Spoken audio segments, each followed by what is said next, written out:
Hello YouTube.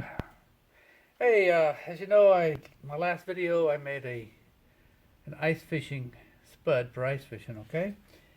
And so that gave me some way to cut holes. I explained in my last video that I'd left all my equipment a little over 2 hours away from here in my log cabin. But I wanted to go ice fishing while I was here taking care of my wife. So I ended up having to use things that I had around the house, okay, and things I didn't have around the house. The important thing was, all I had for boots were these work boots, these Muck Boot Company chore boots. And they're not very insulated.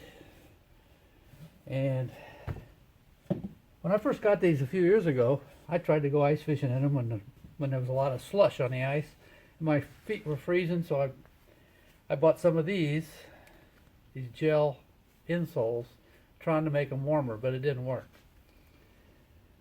Well, the other day I went ice fishing with these in my boots about 3 days ago, and my feet were freezing. After about an hour, I was about done. So before I went fishing the other day, I pulled these out. I forgot they were in there actually. I pulled them out, and I took a piece of cardboard, this thick cardboard out of a box, and I laid these on there, and I marked around them and I cut them out. So I replaced these with pieces of cardboard. Notice it's corrugated. Oh my goodness, it made all the difference in the world. Yesterday I spent 5 hours on the ice. My feet didn't get very cold at all. I mean, they got a little cold, I'll admit that, but nothing like these gel things are not made for cold weather. I'm telling you. Standing on a chunk of ice for 4 hours, they can't handle it. They almost like they suck up the cold. So just that's one part of the thing I wanted to tell you about. And then, I like that pole I bought, so I think I mentioned it in my other video, maybe I didn't. I didn't have any poles here to go ice fishing. So I went to some of the stores, the big box stores, and I couldn't find a pole. I couldn't find the poles that I wanted with a reel. I didn't want to invest a lot of money, so I bought one of these. All right. Let me get a little more light on the subject here. All right, so this is an ugly stick by Shakespeare. Ta-da! The only thing I got against it, it's made in China. But the other day I bought these and they were $19.99. I bought one. I wasn't sure I'd like it. It's a little stiffer than what I used to use, but it's an ugly stick. And they don't call it an ice fishing pole. They call it a dock runner. Okay, 36 inch long. Comes with 6-pound line. I take the line off and put yellow line on. Show you the yellow line I'm using. Using this line right here. I got it at what's the name of that? It's a regular sporting goods store. So anyway, I got this line, and I take this off, and I replace it with this. And this, I use this like a bobber, because I don't use a bobber when I'm ice fishing. So I watch this green line. And then on the end, I put something on the end that's not so easily seen. Let me find it here. Get it out of here. What you doing?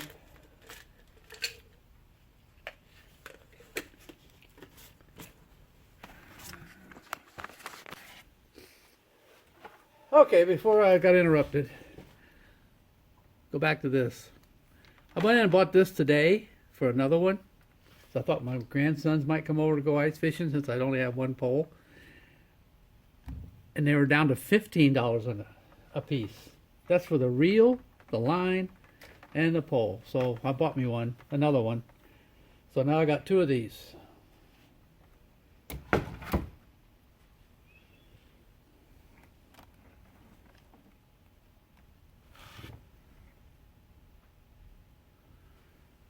So here's the one I had brought first. Here's the one I bought today. As you can see, I almost bought two more because 15 bucks, man, you can't buy a reel and a pole for 15 bucks. I wouldn't think that these would probably be worth a crap for casting anything, but for ice fishing, they're perfect. I put this line on. This is that yellow line. And then here, see the difference? Let me look at my camera and see if you can see the difference. Look where that's where I tied on clear line. That's just a double cinch knot. It's like I usually use for everything. I just made it and just drew it together. And it goes right through the eyes, so no problem. I only got 3 feet of clear line on here. Not even 3 feet, about 2.5. And this isn't fishing line. This is this. I bought that. I forget which store I bought it in. I think it was Meier department store. 135 yards. And this stuff is pretty darn tough. And it's thin. I'd say it's over a pound. And, I couldn't test it because it was in one of those bubble packs. I used to buy the thing called Gubrod, made by Gubrod. I think it was a German company.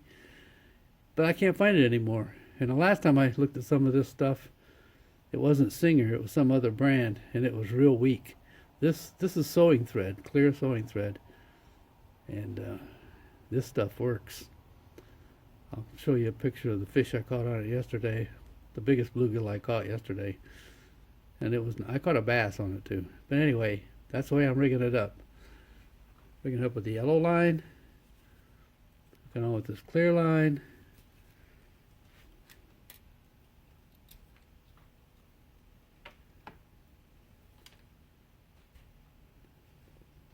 And then the jig just happens that I was using, where's it at? There you are, a little tiny jig. Yeah, it's not very big. Put my finger on it so you can tell. It's a little tiny jig, just nothing fancy. And one spike right off on the end there, and when you jiggle it wiggles around. So that's the way I figured it out. So basically I'm starting from scratch. Okay.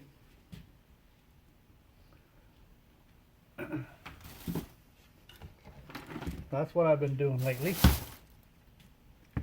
I think I'll only end up with, 5 bluegills yesterday. But it took me all day to figure out where they were at. Okay, back to this. You remember this? You watched me make this on my last video. I've cut about 100 holes. I've been counting them. Not quite 100, I think 75 or 80, something like that. But a lot of holes with this. I haven't sharpened it. It still works great. But I still haven't made a sheath for this. So that's what I'm going to do right now, is make something that'll go over the top of this that I can stick it in while I'm carrying it around in my car. On the ice, it doesn't hurt it. But dirt will dull it. So I was looking around in my piles of junk, and I came up with, I had this is cut out of a tire. This is like probably an old lawnmower tire. I cut the tread out, and I believe this is what I used on these on the paddles on my old snowblower. So what I'm proposing to do is I'm going to double this up like this. Like this. I think if I lace this, I can slide that blade right in there. Like this. Boom. And protect it protect me and it when I got it in the car. So that's what I'm going to try to do right now.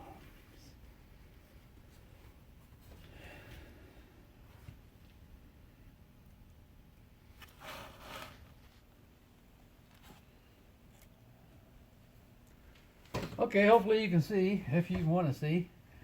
I'm going to make it, I'm just going to measure down here and get an idea how big it should be. I don't want to make it any bigger than I have to. So, it's about here. I need something to mark with. My trusty grease pencil. There's a little mark here.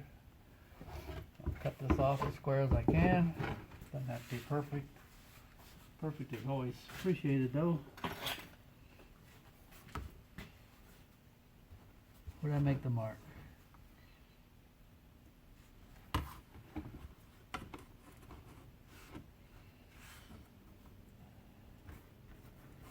Ah.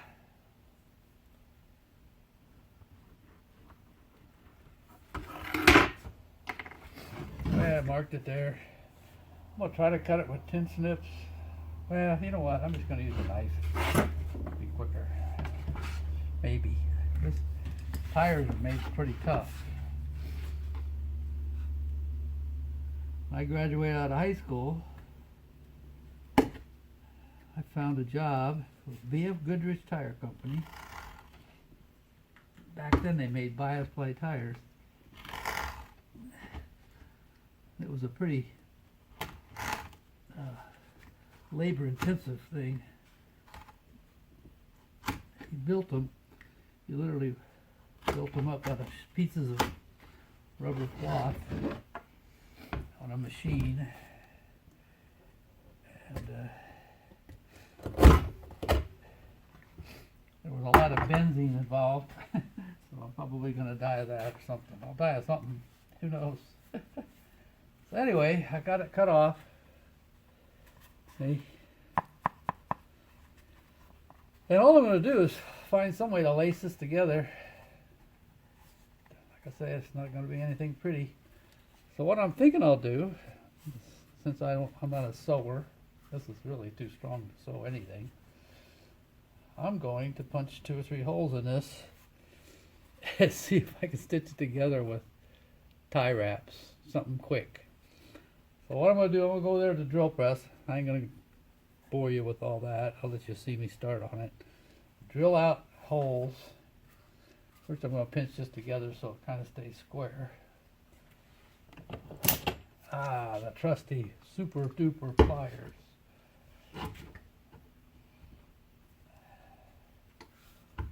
See, already I moved it. That's pretty close.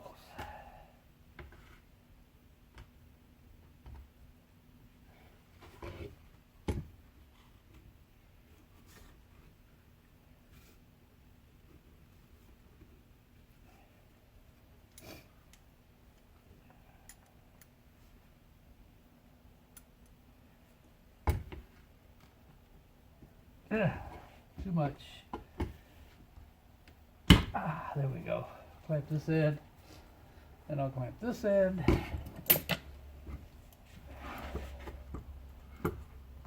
we'll drill a few holes in it if I can. I don't think this is steel belted tire, but it might be. It might have some metal in it. Anyway. Clamped it together like this. I'm going to take it over to the drill press. I don't know if you can see it from there. Let me see. Yeah, you can make it out. I'll be over there drilling.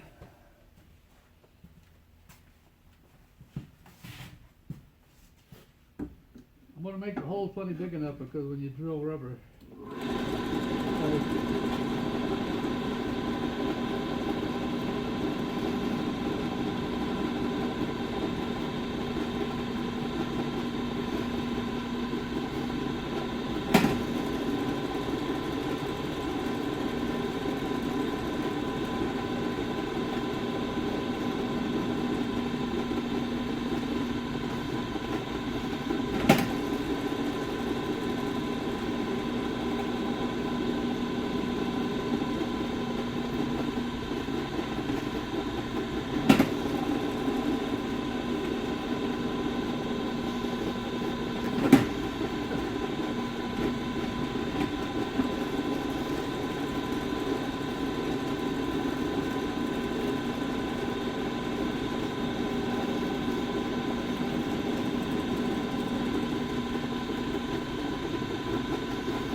Well, there's my holes.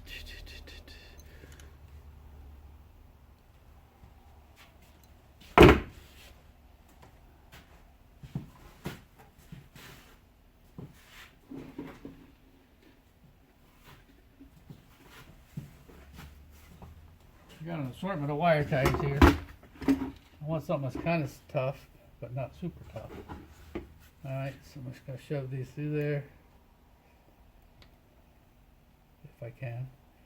Let's say I used a 1/4 inch drill and the holes end up to be about barely passable. Alright. Just cinch it up. Yep. I know it's crude. Call me crude.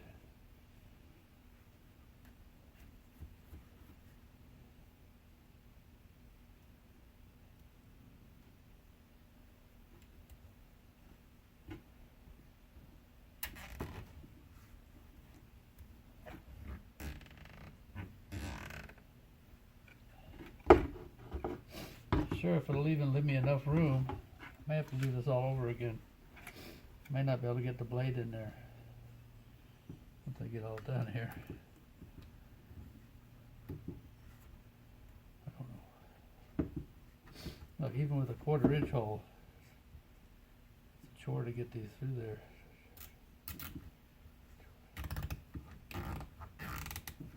I'm not quite making them real tight.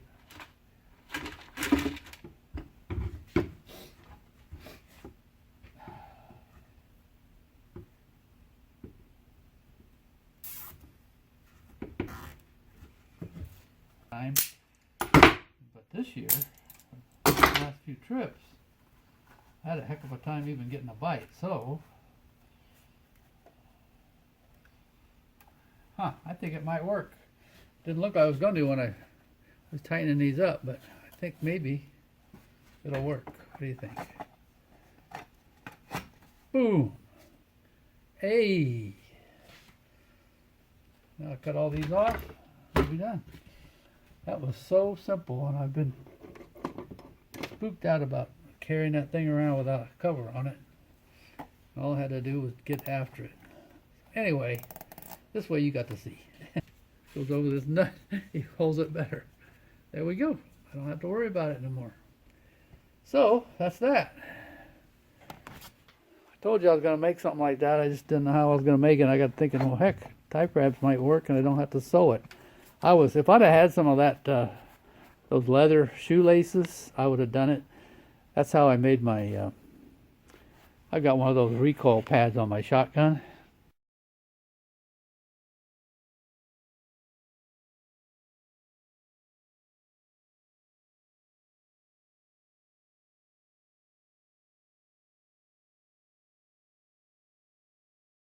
The one I used to use for deer hunting. It's a single shot, so it kicks like a mule. And I couldn't get one to actually fit the stock, so I just put it on the stock and then I just squeezed it down and took. I'll show it to you one of these days when I get it out. Anyway, that's my answer. Goes on and off easy, but yet it stays on there. You squeeze it, get it over that nut. There you go. Simple, simple, simple.